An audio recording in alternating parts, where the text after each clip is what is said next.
In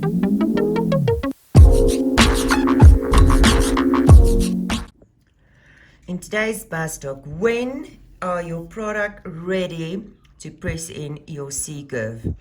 Now, the first thing is when I press there, I don't want my fingers to stick to my product. So I am literally more pressing on the sculpture form and not pressing into the product. But I am going to test it. I will touch it, and then I will also just use the edges there and see if my sculpture form is starting to come loose. Now in this case it isn't, and I'm not going to force it, because if I'm going to force it, I'm going to lose the structure of my free edge that I've built out. Now because this is very thin, I've built out a really thin foundation. It is going to take longer to dry. So here you just have to have patience. But if I do this and I press there and my fingers is not sticking to the product, I can start to press in my C-curve. You can even use your magic wand, as long as you don't squash your product. So I can even use my magic wand as long as you don't squash your product. If you're squashing your product, you are too much in a hurry. So I can press my C-curve on the sculpture form, or I can press it in afterwards. And I do like to press in my C-curves on my sculpture form so that I don't miss the opportunity to press in my C-curves.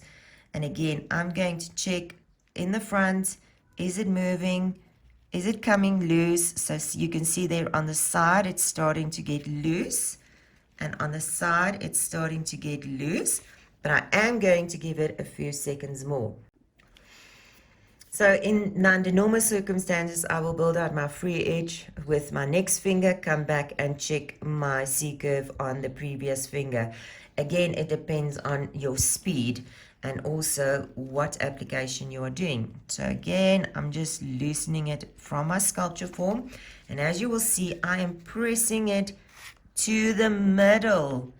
I'm pressing it to the middle. And because my application is so thin, it will take longer to dry and it can lose its shape very easily.